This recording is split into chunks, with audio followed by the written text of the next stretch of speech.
Well, I'm afraid I have to speak in English. I'm sorry, my French you wouldn't understand. It's very poor. I understand you all. Anyway, thank you very much for inviting me. I have come today from London. I have a lovely office on the right in that lovely white building, and I live opposite the Houses of Parliament that do so much damage to our country, like your government do to yours.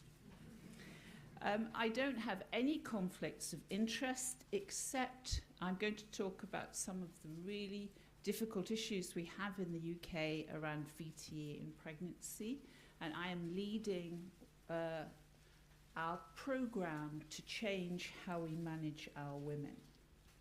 So I want you really to think about the issues about research in pregnancy, and then we will focus down on VTE and how difficult it is to do research. So I'm actually jointly qualified in hematology and rheumatology, and I do some rheumatology trials. And it's very frustrating to do rheumatology trials in pregnancy, like it's very frustrating to do any trials in pregnancy. And a group of European rheumatologists have got together, and we have looked at all the barriers there are to trying to get a trial set up in Europe. It's just as bad in North America as well. At every stage of trying to get a trial set up, there is paternalism and conservatism. And when you look at trials, even in COVID, even those big COVID trials quite often excluded pregnant women. Unfortunately, the research world is still focused on male diseases, and we know that when we look at clinical trials, there aren't enough women involved in doing the trials and not enough women being recruited. And this has to change. There is an atmosphere of change coming through. The EMA have done a fair bit of work here, but we have got ongoing problems. And at the end of this fishbone, you can see the patients themselves. The patients themselves. If you're pregnant, you're not just thinking about yourself, but you're also thinking about your fetus. And therefore, it takes longer to talk to a woman about going into a clinical trial during pregnancy than outside of pregnancy. They're more likely to want to say, no, I'm not sure, you have reassured me my fetus is going to be okay. And we have in the UK had 4 focus groups talking to women who've had thromboprophylaxis in pregnancy, talking about doing future trials. And they don't really understand why they were given low molecular weight heparin. They were just given it in clinic. The midwives didn't go through the risks of VT. So we have an information gap as well in the UK.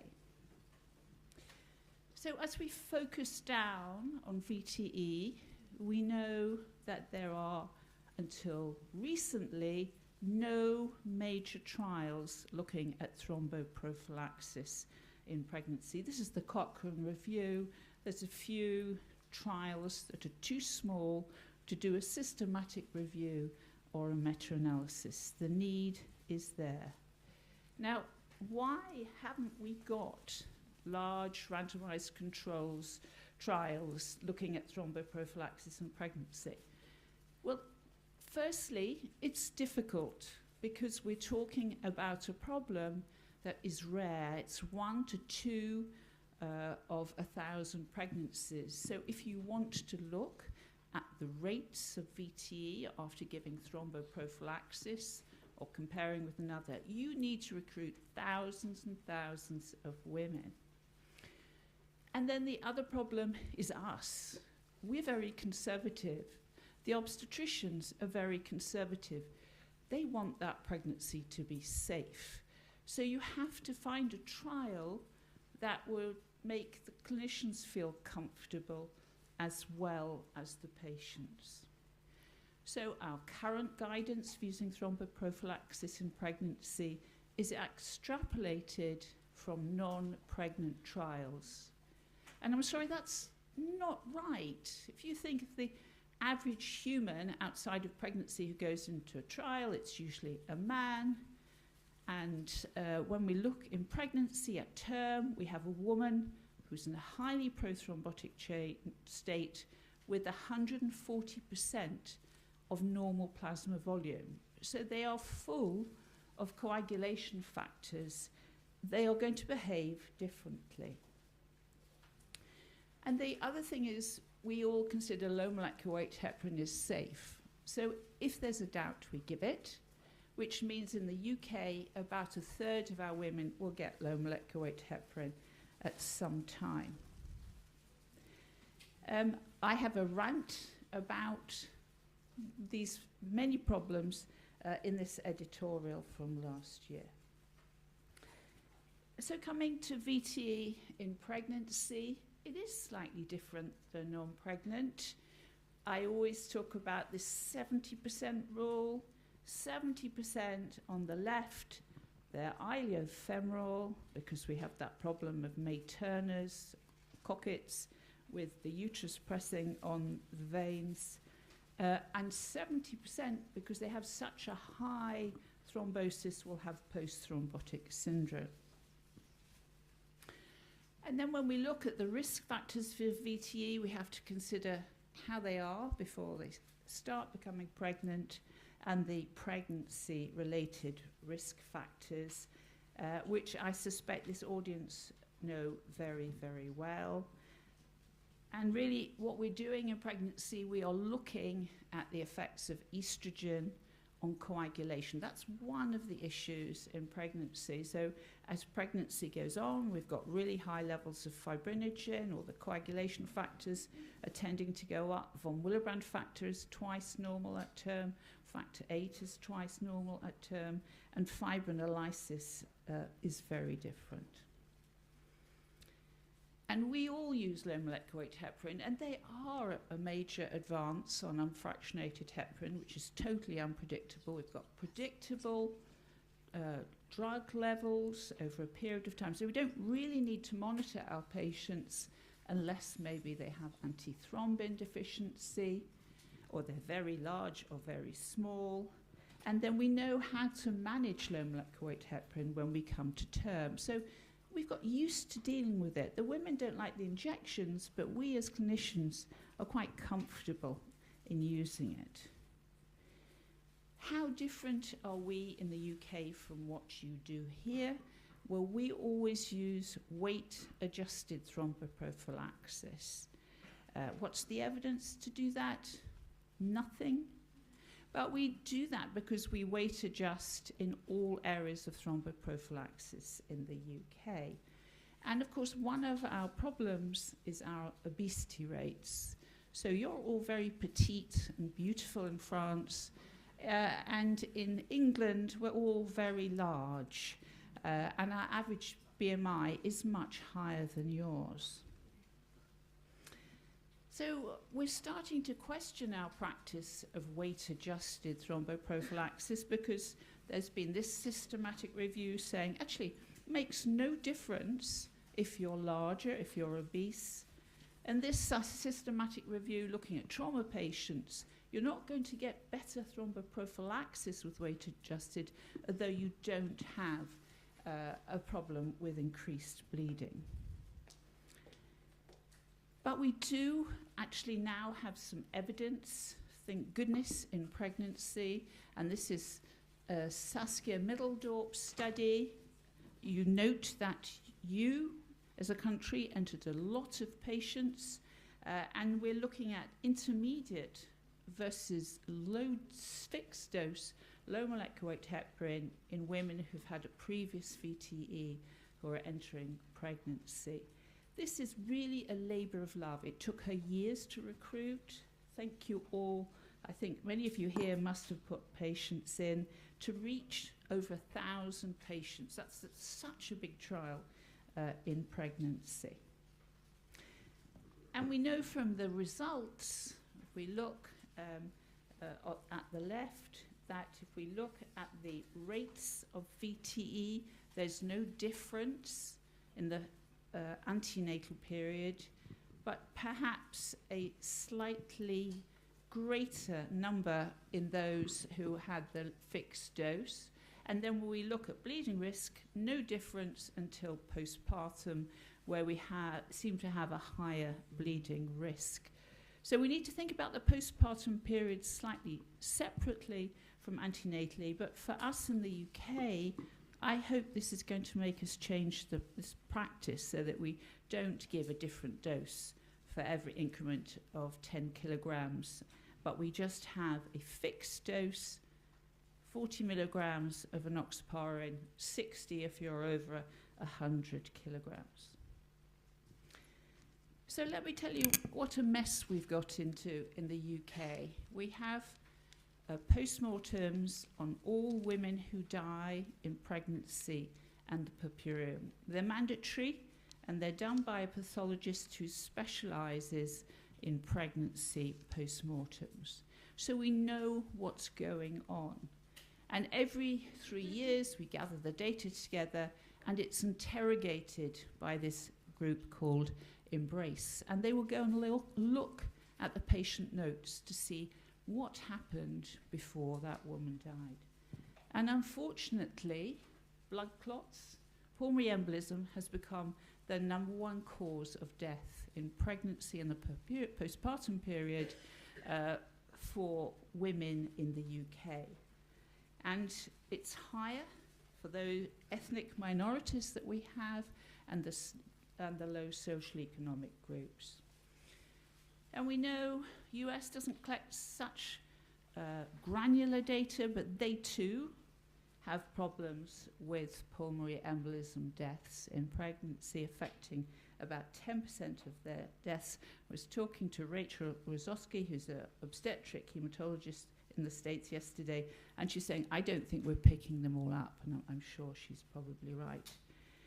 A group of us looked at maternal mortality in the States. When you look at mortality in non-pregnant, the mortality rate is going down. But in pregnancy in the States, the mortality is static, and it's higher in Hispanics and Black. I'm going to show you this data. So this is looking at the European countries who have got enhanced surveillance systems. You can see, there you are, France. The darker the squares, the higher the maternal mortality. And if you go down the maternal mortality or the list on the left, I don't have a pointer, you'll come down to the 5th row, venous thrombosis and thromboembolism, and you can see the UK gets a black mark because our maternal mortality rate is 2.2 per 100,000 due to VTE, whereas yours is 0.9 per 100,000. That's a big difference, isn't it? And it's not like we don't use lots of thromboprophylaxis. So we have the Royal College of Obstetrician guidance about how to give thromboprophylaxis. It's a scoring system. We add up the score. If it's more than 3, you'll get it. And more than 4 antenatally, you'll get thromboprophylaxis. So we're giving a lot of women thromboprophylaxis, but we still have a problem. And the Embrace report came out, and it said, actually, you've got real problems because our risk assessment tool is quite sophisticated. You need to have a medical information. It asks about, have you got active lupus? But who is doing the risk assessment? It is our midwives. And our midwives are only trained in midwifery training how to look after a normal pregnancy. They don't know about lupus. They don't know about inflammatory bowel disease. So they're not possibly making the right judgments. They are told that every time a woman comes to clinic, they must do a VTE risk assessment, but maybe they don't understand the data. So we're going to have to rewrite that risk assessment tool on the right. And also our guidelines were written in 2015. Lots changed since then. So our Royal College of Obstetrician guidelines on how to prevent and how to manage VTE are all going to be rewritten. But they've highlighted that there's a particular problem in the first trimester. This is just summarizing the women who died. I think that you might note that BMI greater than 30 was present in 38%, and those who are overweight is 40%. And I'm just stopping here to talk about our obesity problem, because if you walk down the street in London, you don't see it so much, but there must be a lot of people sitting at home who are very large. And we hit rates of about 35% once you hit the age of 74. And it really matters in pregnancy. So on the left, it's a cartoon from one of our papers. That's our chief medical officer saying, eat more fruit, whereas we have this huge problem with obesity. So our average BMI for a pregnant woman is 28. I think yours is much less than that. And then we have this beautiful study out of California. So this is looking at 2.5 million women who've had a singleton pregnancy and looking at their rates of VTE. Along the bottom, the orange, this is at the time of delivery, very low. And then antepartum, you can see the rates go up exponentially. We've got size on the x-axis and rate of VTE on the y-axis. And then postpartum, the rates are even higher. So it's like we're having a multiple effect. If you're very, very large, your risk of VTE is very, very much greater than someone who's got a BMI, say, of 26. And we know those adipocytes have changed in the obese individuals. So instead of producing lovely anti-inflammatory cytokines, they flip over to produce pro-inflammatory cytokines and produce IL-6, which will tell the liver to push the levels of fibrinogen up, and factor 8 and von Willebrand factor. So I think this is part of our major problem in the UK, and thank goodness Mounjaro is being used widely, although does Mounjaro have a risk of VTE? That's another story. So when we look back at when the Royal College of Obstetricians looked at all the risk factors, these are well-known risk factors, the ones in pregnancy, but we've had another look. What are the new risk factors? Well, the first one is physical disability. If you need a mobility aid, your risk is tripled. If you develop gestational diabetes, and that's almost always someone who's rather large, that also appears to be a new risk factor for VTE and, of course, sickle cell disease. So now we're going to drill down on the data from the EMBRACE report. At the bottom, we've got the classic paper from Jacobson saying this is the rate, these are the rates of VTE in pregnancy in normal women. And so the risk goes up, and it's very high for the 6 weeks postpartum. Where are our deaths? So at the top, we've got where our deaths are in the UK. And of course, we'd expect them to be high postpartum.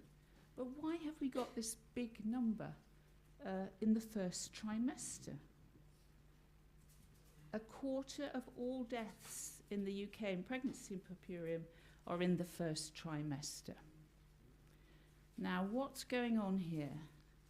So they looked at all the women who died, and we've got little clinical vignettes from all of them. Some of them are heartbreaking. So one of them is a woman who knows she's had VTE, who knows she needs low molecular weight heparin. She goes to her general practitioner. Our general practitioners aren't allowed to prescribe low molecular weight heparin, so that he goes to the hospital, tries to get a prescription, and she dies of a VTE before she gets the prescription. I mean, that is a disgrace for any system. So we have to manage that. But then if you look at all the women They are all morbidly obese. And the other problem, which seems to be forgotten about, is hyperemesis gravidarum. So a third of our deaths in the first trimester had quite severe hyperemesis gravidarum. So we think we've got to find those women in the first trimester who've got hyperemesis, take them seriously, because some of the women who died were going to hospital, they were having IV fluids every day, as we do, and antiemetics, but they weren't given thromboprophylaxis. We need to give them thromboprophylaxis. We have to have a system to get those with previous VTE early anticoagulation. And then our other problem is obesity. And why are we not picking them up? Well, in the UK, obstetric care doesn't normally start until about 10 weeks. So usually you sign on to a hospital, you might have an early scan, but nobody sees you until 10 to 12 weeks. So these women are dying before they hit care. So maybe we can get the women more knowledgeable about this area, and they can do a self-assessment tool. Or when they refer themselves, because normally they do, to our obstetric units, they have to fill in a form to see if they've got any of these risk factors. If you look at women, fertile women, we've just done a Mori poll, which is a big survey in the UK, and less than 5% knew they had a risk of VTE, or it was increased in the first trimester. But the stats also hide other problems, because one of the other areas was post-termination. And we as a country, we have rising rates of abortion. Our current rate of abortion has hit an all-time high of 250,000, and our population is 68.5 million. And we used to have a problem with teenage girls, but we've educated them up, and the rising problem is in women in their 30s. So I looked at your stats. You have a population of 68.5 million, and you've nearly got 250,000 terminations in France. So your law is fascinating, very similar to ours, but fascinating. And you can see what's happening here. You've got increasing medical abortions. Most of our women, they have prescription of medication through telemedicine. They never see anybody. They just get prescribed something. And like you, we've got a falling rate in surgical terminations. So what do we know about VTE risk and abortions? Very, very little. So the Canadians have done this study. They looked at nearly 200,000 women who had terminations, and they looked at the rate of VTE post-termination. And it's about twice that of a woman who's not pregnant. And of course, at the end of pregnancy, your risk is 10 times background risk. So we've got slightly increased risk in the first trimester. And then we've also got a tiny bit of data to show us that these women have slightly altered coagulation, although the study is very poor. They just did a PT, an APTT, and a fibrinogen. So we need to know more about hemostasis in the first trimester. So we have a system like you do. All of our women will go to private providers. Most of them are charities. They are separated from obstetric care. So no academic obstetrician is going to think about them. No academic hematologist in the hospital is going to think about them, because it's all going on somewhere else. And we have to start thinking about this group and help them have a VTE risk assessment tool and decent thromboprophylaxis. This is definitely an area of unmet need. So what we're going to try and do for thromboprophylaxis in the UK for our abortion clinics is to follow what Saskia's told us, and just to offer fixed doses of low molecular weight heparin. And you will hear more about this because I'm not allowed to say anymore this is a political issue. And so I can talk anything I like about academia, but not political. I can't tell you any more what we're going to be doing, but it'll be exciting. The last thing to say is the other issue in pregnancy is cerebral venous sinus thrombosis. Cerebral venous sinus thrombosis doesn't obey the laws of DBT&P. It doesn't get more common as you get older. It doesn't affect men more than women. It's really a disease of women who are taking the pill or who are pregnant or they are susceptible to other areas. So just to conclude, we have got to do more research in pregnancy. We have to fight the negative attitudes that exist. I hope I will be able to tell you more what we're going to do in the UK about our awful problem in the first trimester. And I would like you to think about how you can help your termination clinics too. Thank you very much.